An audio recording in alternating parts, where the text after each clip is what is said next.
Well, let's take this further. Let's bring in CEO Cowrie Asset Management Limited, Johnson Chukwu. Mr. Chukwu, a pleasure having you on the program today. Nice to see you again.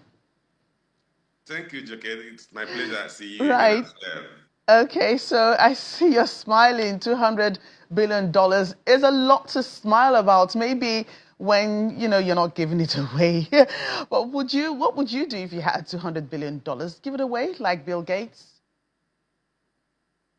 Joke, I was just thinking while I was smiling, I wish they could appoint us as financial advisors to help them disburse the 200 billion to African countries. What would I do if I have 200 billion? I would return to my village and be eating organic food like the man who just finished interviewing.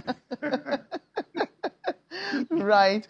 I mean, well, we have seen philanthropy of this kind in history.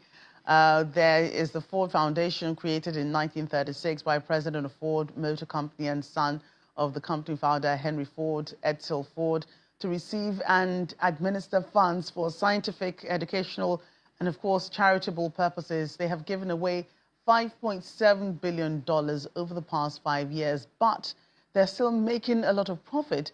I guess what I'm trying to say is that Bill Gates will never live as an ordinary man.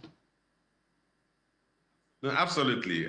He has an estimated wealth about $200 billion, and if he gives out 99% of that, he will still have $2 billion left to live with. And we know that the people who are called ultra high rich individuals are those who have just $5 million and above. So he will still have up to $2 billion. He will never be a poor man. But beyond that, what matters to me is that he wants to immortalize himself in the most positive manner. He wants to live a life of impact beyond the softwares he created. He wants to improve the living standard of Africans, the most vulnerable people in the society. He's been intervening in the healthcare sector, in agriculture, in water resources, in environmental resources in Africa. And he's taking it a notch higher by now devoting 99% of his entire wealth to support African health and educational standards. Right. And what about recipients of this fund? A lot of it will be going to the continent of Africa, which I must say needs it. More sustainable development on the horizon for the continent. Well, I think he's certainly going to set up guidelines on how the funds will be disbursed and how they will be deployed. He had already identified two sectors, which are the healthcare sector and educational sector. And these are two of the most important sectors in terms of impact.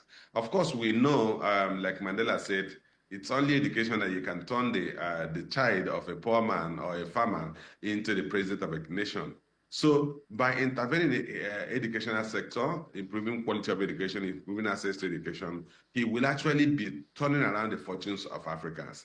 The second leg of his intervention is going to be on healthcare. Of course, a healthy nation is a wealthy nation. And his intervention so far in the healthcare sector includes maternal and infant mortality, infant health, including quality of nutrition, including ensure that people below the age of 4 have good nutrition, that mothers have good nutrition before they conceive, during pregnancy, and after birth. These are very critical in having healthy society, healthy citizens.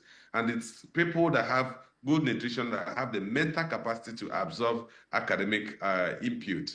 And without advancing our healthcare and educational standards, it will be difficult for us to compete in the global economic space, global economic and social space. How impactful? You've mentioned a lot of things that money like that can do for people on the continent. But do you believe donations like these can actually help build nations in Africa, or the leaders need to do much more?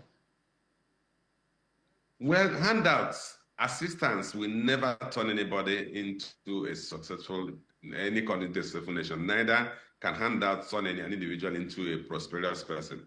A lot has to do with leadership in those countries. We need to create the right environment that will allow for the effectiveness of these interventions that he'll be doing. Look at issue of what he has been doing a lot to eradicate malaria and measles in Africa, particularly in Nigeria. But we've not been able to eradicate malaria because the government has not done enough to create such environmental conditions that will be difficult for mosquitoes to thrive.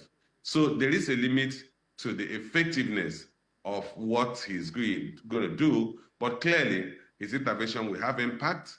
But in terms of turning Africa or turning African countries into first world countries, that will depend solely on the quality of leadership that Africa creates for itself.